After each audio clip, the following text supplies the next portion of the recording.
La palabra bioquímica proviene del griego bios, que significa vida, y quemos, que significa sumo. Podría resumirse como el estudio de las transformaciones que sufren los seres vivos. Es así que la materia es la ciencia que estudia las diversas moléculas presentes en los organismos vivos, las transformaciones que se llevan a cabo en los mismos y los procesos metabólicos que éstas determinan a nivel molecular. Como ciencia, estudia las estructuras de las moléculas, las reacciones químicas que se producen y los procesos metabólicos en los organismos vivientes. La bioquímica se relaciona con el inicio mismo de la vida. Esto ocurrió hace unos 14.000 millones de años con una gran explosión que fue el Big Bang. Se postula que fue una transformación de un estado de completo orden, sin materia, ni energía, ni espacio, ni tiempo, hacia un caos de enormes proporciones.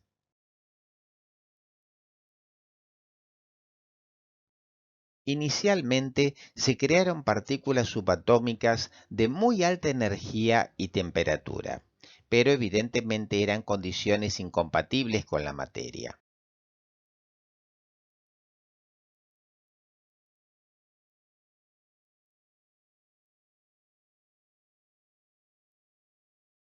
La entropía, que es una medida del caos de un sistema, aumentó desde un valor de cero, de orden total, hasta un valor infinito.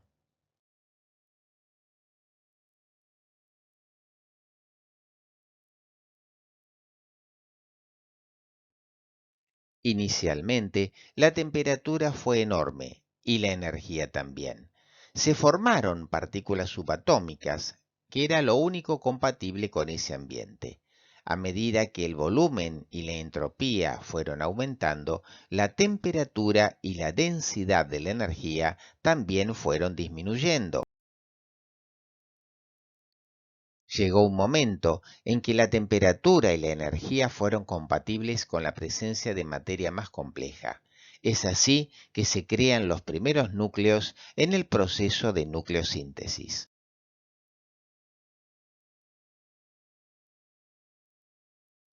En dicho período, el universo se había enfriado lo suficiente como para permitir la interconversión entre la energía y la materia. Es así que aparecen los protones y los neutrones, que chocan y se recombinan entre sí.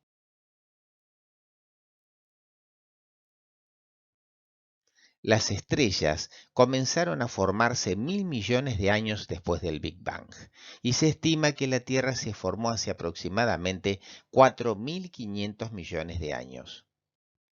La energía que el Sol irradiaba hacia la Tierra junto con su atmósfera particular produjeron cambios notables. Al bajar la temperatura se recombinaron ahora los átomos, formando moléculas cada vez más complejas. Con el paso del tiempo es así que surge la vida en la Tierra. En la década del 50, Harold Urey y su estudiante graduado Stanley Miller aplicaron descargas eléctricas a sustancias básicas y en una semana lograron la formación de sustancias más complejas, entre las que se destacaban los aminoácidos, los monómeros que forman las proteínas. Condiciones similares en la atmósfera original de la Tierra habrían dado origen a la llamada sopa prebiótica, que finalmente dio origen a la vida y a organismos muy primitivos. La fuerza evolutiva y la selección natural, según Darwin, determinaron que los seres primitivos dieran origen a la vida tal cual como la conocemos hoy. La sopa prebiótica va a generar ARNs de secuencias al azar, cuya replicación autocatalítica determinará la formación de distintos péptidos específicos, los cuales irán a dar origen al ADN genómico.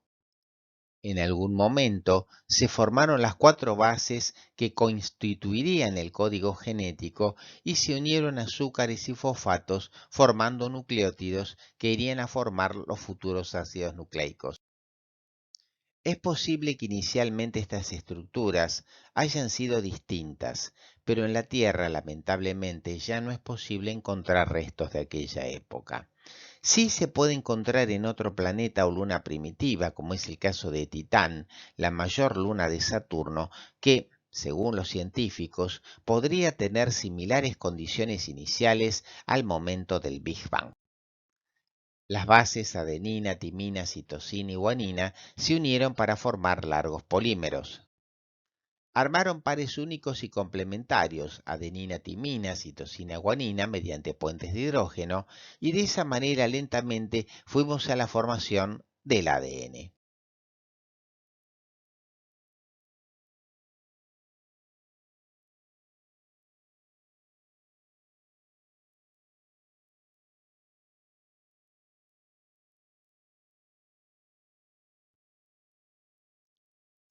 En medicina, ¿con qué se relaciona la bioquímica?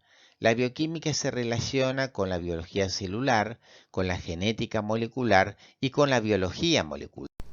Un paciente de 62 años refiere dolor y distensión abdominal después de la ingesta de lácteos. La leche tiene un disacárido, la lactosa, que está formada por la asociación de dos monosacáridos, beta-D-galactosa y alfa-D-glucosa en unión beta-1,4-glicosídica. En condiciones normales, existe en el intestino delgado, sobre la superficie del ribete en cepillo, una enzima que es la lactasa, que hidroliza la lactosa y la desdobla en sus dos componentes monosacáridos, la beta-D-galactosa y la alfa-D-glucosa.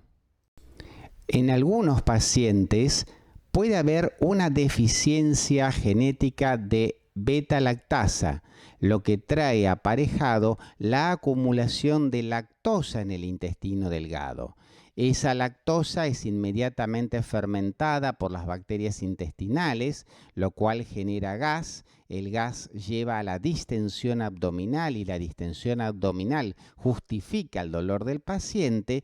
Y por el otro lado, como el producto de la fermentación bacteriana, se genera ácido láctico, que es una sustancia irritante que puede provocar diarrea.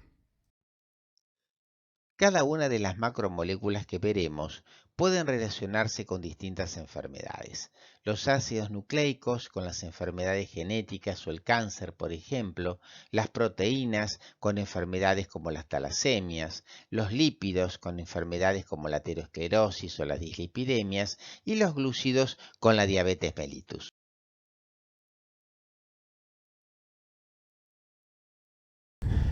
¿Qué aportes puede hacer la bioquímica a la medicina?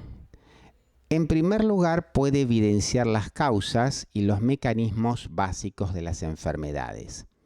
En algunos pacientes, la destrucción de la célula beta del páncreas por autoanticuerpos lleva a la no formación de la hormona insulina. La carencia de insulina en estos pacientes justifica el aumento de azúcar que el paciente puede tener en la sangre, condición que se conoce con el nombre de hiperglucemia, y por el otro lado el adelgazamiento que sufre el paciente como consecuencia de la carencia de esta hormona. A estos pacientes que no tienen capacidad de producir insulina se los llama diabéticos de tipo 1. Retomando el ejemplo anterior, la bioquímica puede explicar las alteraciones metabólicas de las enfermedades y sus consecuencias clínicas. La falta de insulina lleva a un aumento del azúcar en la sangre, hiperglucemia, y el aumento de la glucemia justifica la presencia de la misma glucosa en la orina, condición que se conoce con el nombre de glucosuria. La glucosa genera calorías, de tal manera que su pérdida a través de la orina va a provocar una pérdida de peso y por el otro lado la pérdida de calorías va a generar un mecanismo de mayor apetito por parte del paciente, condición que se denomina polifagia. Por el otro lado, la presencia de glucosa en orina, por ser la glucosa una sustancia capaz de fijar agua, va a arrastrar agua generando poliuria y la pérdida de agua va a generar deshidratación y fundamentalmente mucha sed, condición que se conoce con el nombre de polidipsia.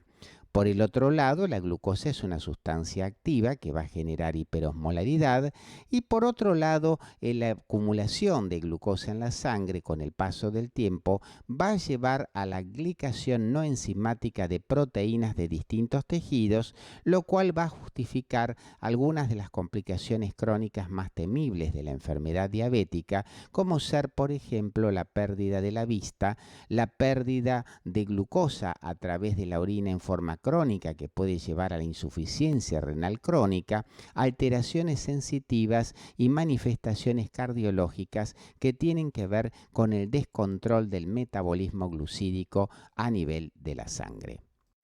En tercer lugar, sencillas reacciones químicas in vitro se utilizan como pruebas de detección para el diagnóstico oportuno de las enfermedades.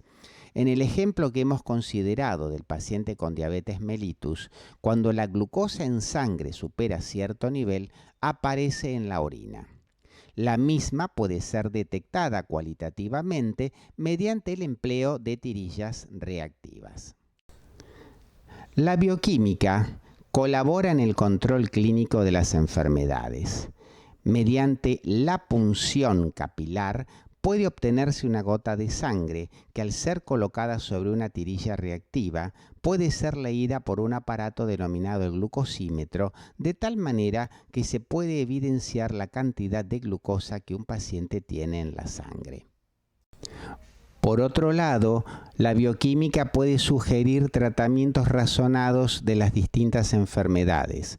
Por ejemplo, con la tecnología del ADN recombinante es posible sintetizar una molécula de insulina análoga a la insulina humana y esa insulina análoga puede ser administrada a los pacientes diabéticos que la requieran.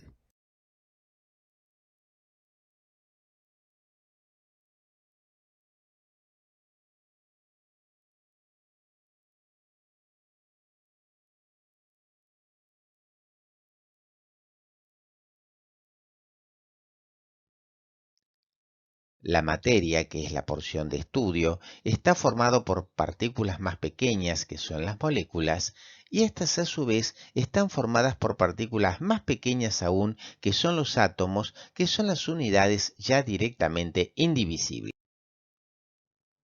La materia se presenta en tres estados: líquido, gaseoso y sólido. Los estados son perfectamente interconvertibles.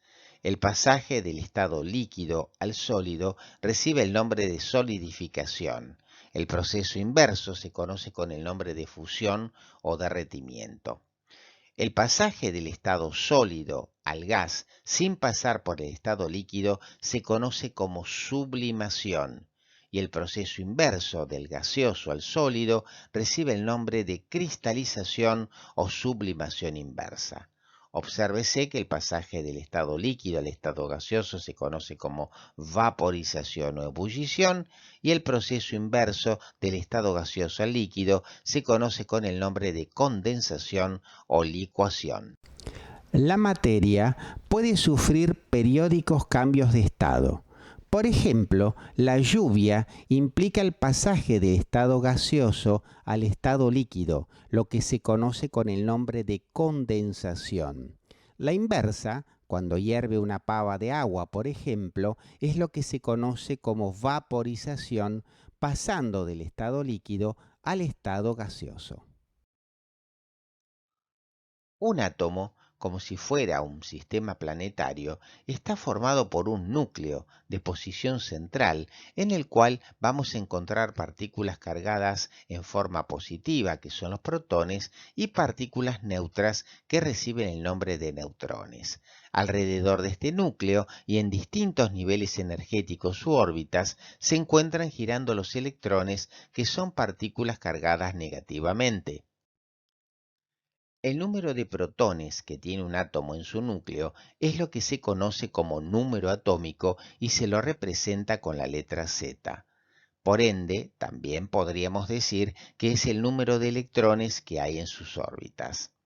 El número atómico permite clasificar a los distintos elementos químicos que forman parte de la naturaleza en una tabla de naturaleza periódica.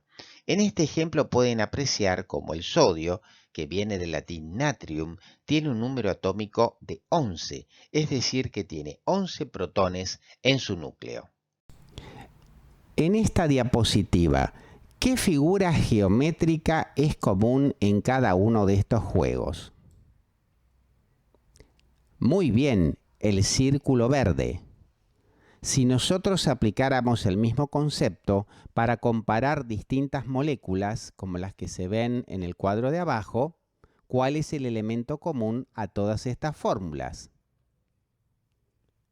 Exactamente, el oxígeno. Todos los elementos químicos que en la tabla periódica se encuentran en una línea horizontal se consideran que están en un mismo periodo, y todos aquellos elementos químicos que están en una misma hilera vertical se consideran como grupos. Las líneas horizontales de la tabla periódica reciben el nombre de períodos. Todos los elementos químicos que están contenidos en un mismo período tienen el mismo número de órbitas o niveles energéticos. Es decir, que si un elemento químico pertenece al período 4 es porque tiene 4 órbitas o 4 niveles energéticos. Las líneas verticales reciben el nombre de grupos y cada grupo indica específicamente qué cantidad de electrones existen en la última órbita, llamada también capa de valencia. Como decíamos recién, el calcio y el hierro están en el período 4. ¿Qué significa esto? Que los dos tienen 4 órbitas o niveles energéticos. El sodio y el potasio pertenecen al grupo 1. Significa que los dos tienen un solo electrón en su órbita más externa o capa de valencia. La electronegatividad es la tendencia que tiene un elemento químico a atraer hacia sí electrones de otro elemento. Un elemento muy electronegativo es el oxígeno. Por su parte, la electropositividad es la tendencia que tiene un elemento químico a ceder electrones a otro elemento. Un elemento muy electropositivo es el sodio, que está en el grupo 1 de la tabla periódica. En un mismo periodo de la tabla, la electronegatividad aumenta de izquierda a derecha, en tanto la electropositividad disminuye en igual sentido.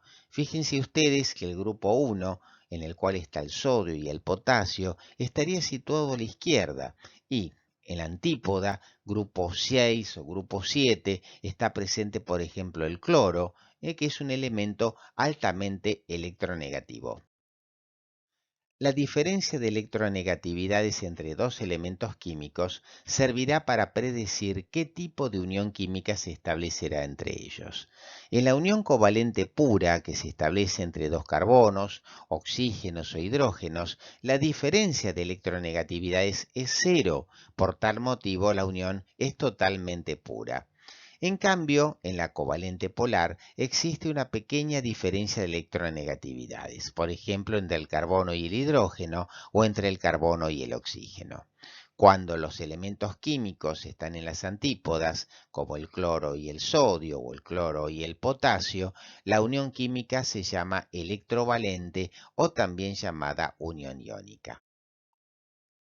Aquí pueden apreciar una unión covalente pura.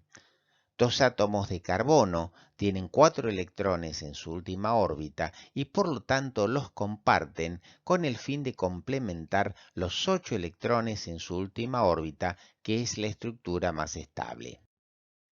El cloro está situado en el grupo 7 de la tabla periódica, en tanto que el sodio lo está en el grupo 1. Por estar en las antípodas existe una gran diferencia de electronegatividades entre los dos. Además, el cloruro, por ser fuertemente electronegativo, tiende a atraer hacia sí el electrón de la última órbita del sodio, formando una unión de tipo electrovalente, que es una unión fuerte químicamente hablando. Veremos a continuación una introducción al estudio de las biomoléculas. Los elementos químicos que forman parte del cuerpo humano pueden ser clasificados en función de su concentración en elementos primarios, secundarios y terciarios u oligoelementos.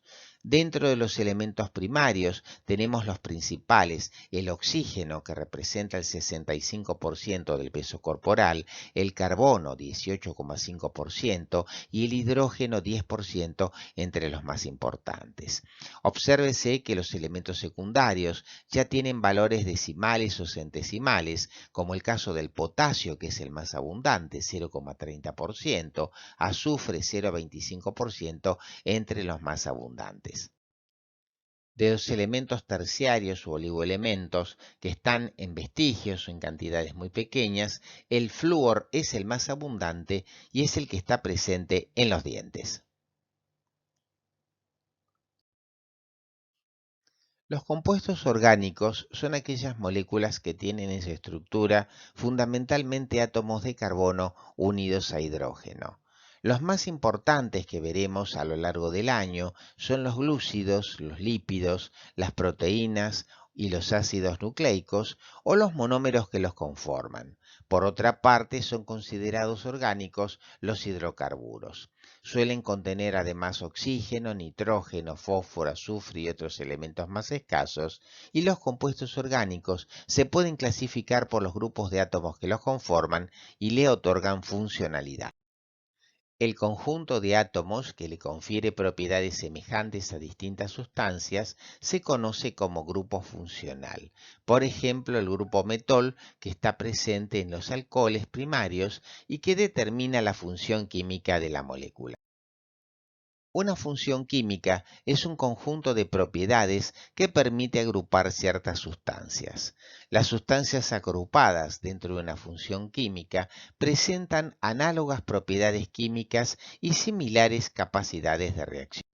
Dentro de las funciones oxigenadas tenemos los distintos tipos de alcoholes, primario, secundario, terciario, según dónde esté presente el oxidrilo, un carbono primario, secundario, terciario respectivamente, la función aldehído, la función carboxilo y la función cetona, que es una función de carbono secundario. Las funciones nitrogenadas son la función amina, como ser, por ejemplo, la fructosamina, y la función amida, como en el caso de la ceramida. La asociación de una molécula de alcohol con una molécula de ácido, con pérdida de una molécula de agua, genera la función unión química de tipo éster. Podemos encontrar ésteres ya sea de la asociación de alcohol con ácido o bien la asociación de alcohol con ácido fosfórico, en cuyo caso hablaremos de éster fosfórico. Un ejemplo es el intermediario glucosa 6-fosfato que veremos en la degradación de la glucosa. La unión entre dos alcoholes con pérdida de una molécula de agua generan la unión de tipo éter. Ejemplos de uniones éteres en el organismo están dadas por las uniones entre azúcares para la formación de disacáridos o polisacáridos, en lo que se conocen como uniones glicosídicas, o también uniones acetálicas, que son uniones de tipo éter. La función o unión anhídrido surge de la condensación de dos ácidos con pérdida de una molécula de agua. Esos ácidos pueden ser orgánicos o, como ustedes pueden apreciar abajo, pueden ser inorgánicos, como la asociación de dos fósforos con pérdida de una molécula de agua y la formación de una unión de tipo anhídrido fosfórico. El ATP, el adenosintrifosfato, el transportador de energía más importante que tiene la célula, justamente tiene este tipo de unión química presente. ¿Qué son los isómeros? Los isómeros son aquellas moléculas que poseen la misma fórmula molecular, pero presentan diferente ordenamiento en la posición o orientación de los átomos o grupos funcionales que la componen. Se puede clasificar los isómeros en planos o espaciales. Planos pueden ser de cadena, de posición o funcionales, y espaciales en función de su carbono asimétrico pueden ser diastereoisómeros, la isomería óptica y la isomería geométrica. La isomería de cadena se refiere fundamentalmente a si la molécula tiene una disposición lineal, como el N-pentano, o ramificada, como el 2-metilbutano. Fíjense que si bien a simple vista la configuración de los átomos es completamente diferente, la fórmula molecular es exactamente la misma. Los dos compuestos tienen 5 carbonos y 12 hidrógenos. En la isomería de posición se refiere básicamente a la posición de un grupo funcional como el 1-pentanol o el 2-pentanol o a la posición de la doble ligadura, el 1-penteno y el 2-penteno. Los dos tienen la misma composición molecular, como ustedes apreciarán. Estos dos compuestos son diferentes a primera vista. Fíjense, el primero de ellos es la dihidroxiacetona y el segundo a la derecha es el gliceraldehído. Si bien son totalmente diferentes en cuanto a la configuración y orientación de sus átomos, la composición molecular es la misma. Son isómeros de función. Un carbono asimétrico es aquel al cual están unidos 4 átomos o 4 grupos de átomos diferentes. Fíjense que el carbono que tiene el asterisco está unido por un lado a la derecha a un oxidrilo, a la izquierda a un hidrógeno, hacia abajo un grupo alcohol primario y hacia arriba un grupo aldehído. La presencia de carbonos asimétricos permite la formación de diastereoisómeros. Si el oxidrilo del carbono asimétrico está situado hacia la derecha, el compuesto pertenecerá a la serie D mayúscula, D-gliceraldehído. Por el contrario, si el oxidrilo que está presente en el carbono asimétrico, que es el que tiene el asterisco, está a la izquierda, el compuesto pertenecerá a la serie L mayúscula. En este caso se trata del L-gliceraldehído. En conclusión, las series D y L pertenecen a los diastereoisómeros. La luz incide en infinitos planos de vibración en el espacio.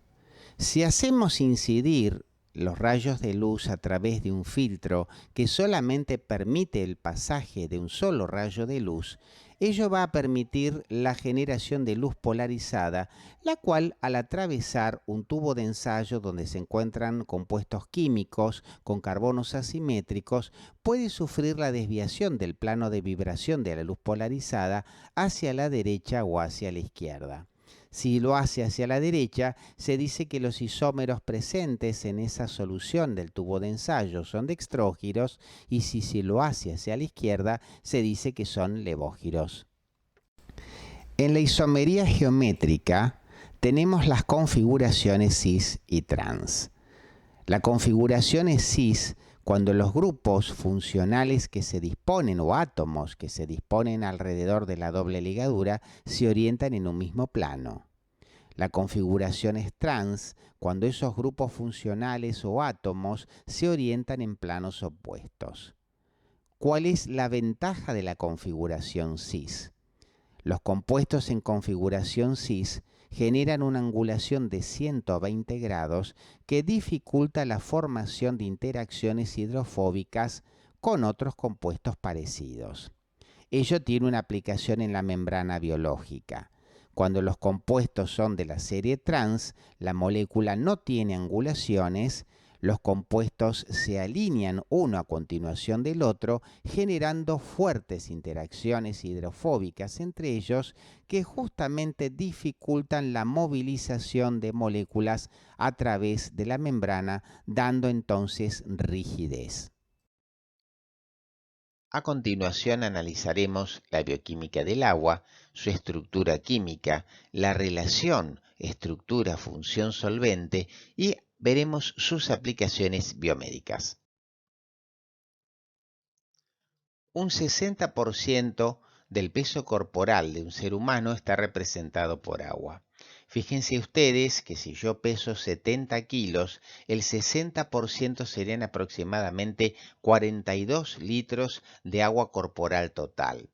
La mujer, por tener menor masa muscular, tiene aproximadamente un 55% del peso corporal y el lactante un 77%, lo que justifica la gran hidrolabilidad que tienen los niños al nacer. Sabiendo que el 60% de nuestro peso corporal está formado por agua, un 45% el agua está contenida dentro de la célula, un 10% en el intersticio y un 5% en el plasma. En el balance hídrico diario de una persona normal, generalmente consideramos los ingresos, bebidas, alimentos, agua metabólica y los egresos, orina, perspiración insensible y materia fecal. Este balance es de aproximadamente 2,5 litros a 3 litros de agua por día.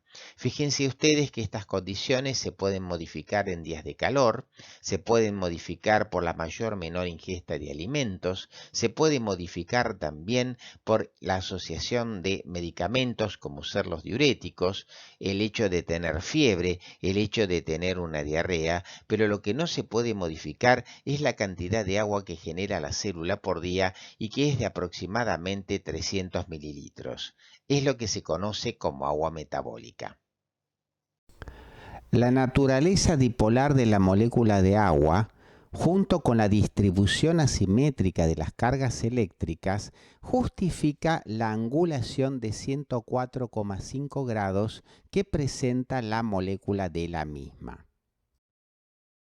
Los puentes de hidrógeno son uniones electrostáticas débiles, de corta vida media, que se forman y rompen permanentemente y tienen la particularidad que la formación de un puente de hidrógeno favorece la formación de nuevos puentes de hidrógeno. Esto es lo que se conoce como efecto cooperativo.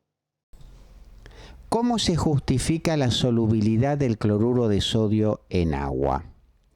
El cloro pertenece al grupo 7 de la tabla periódica, quiere decir que tiene 7 electrones en su última órbita. El sodio pertenece al grupo 1, un solo electrón en su última órbita.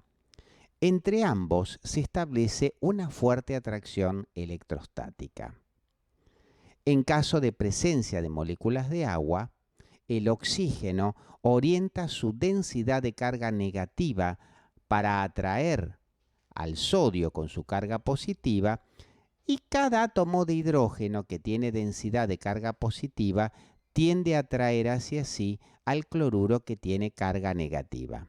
Como consecuencia de ello, el cloruro de sodio se termina separando y se van a formar iones hidratados, el agua alrededor del sodio y el agua alrededor del cloruro, justificando de esa manera la solubilidad de la misma en el agua. ¿Cómo se justifica la solubilidad del cloruro de sodio en el agua? El cloruro de sodio está formado por cloro, que pertenece al grupo 7 de la tabla periódica, es decir, que tiene 7 electrones en su última órbita y es un elemento fuertemente electronegativo con gran tendencia a atraer electrones para completar la última órbita, y el sodio pertenece al grupo 1, un solo electrón en la última órbita, fuertemente electropositivo en el sentido de otorgarlo o brindarlo. Entre ambos se establece una fuerte atracción electrostática. En presencia de moléculas de agua, el oxígeno de la molécula de agua orienta su densidad de carga negativa hacia el sodio, atrayéndolo hacia sí, y por su parte, cada átomo de hidrógeno tiene una densidad de carga positiva que atrae hacia sí al cloruro.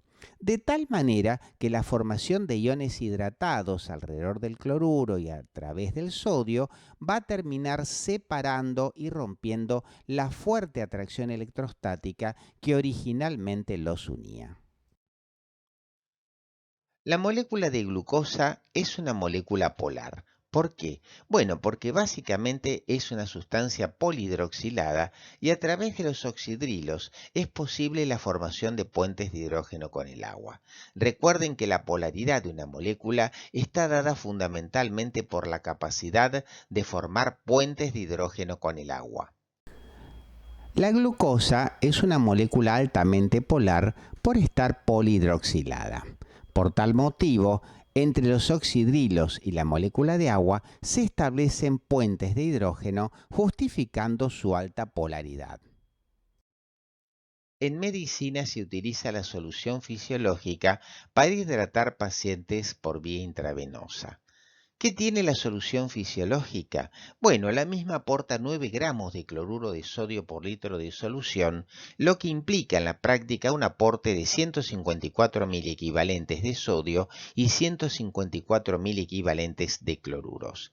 Generalmente se pasan a goteo endovenoso en sachets de 500 mililitros. Cuando es necesario el aporte de líquido y calorías por vía intravenosa, se utiliza la solución dextrosada de D-glucosa en solución en distintas concentraciones. Por ejemplo, la dextrosa al 5% en agua tiene 5 gramos de glucosa en 100 mililitros de solución y aporta aproximadamente 200 calorías por litro. Un lípido anfipático es aquel que tiene una cabeza polar, capaz de formar puentes de hidrógeno con el agua, y una larga cola hidrocarbonada hidrofóbica. Cuando sometemos a este lípido anfipático a la interfase agua-aire, las cabezas polares de los lípidos interactúan a través de puentes de hidrógeno con el agua y las colas quedan expuestas al aire por ser hidrofóbicas. Las moléculas anfipáticas en un medio acuoso tienden a asociarse espontáneamente en estructuras circulares, donde las cabezas polares quedan en contacto con el agua y las colas hidrofóbicas se alojan en el interior de la molécula con fuertes interacciones hidrofóbicas. Estas estructuras circulares reciben el nombre de micelas y son modelos de los procesos digestivos que se realizan en el intestino delgado a nivel de las grasas. Las moléculas anfipáticas en solución acuosa tienden a formar estructuras esféricas, circulares o cilíndricas que reciben el nombre de micelas. Estas partículas son muy importantes en los procesos digestivos a nivel intestinal.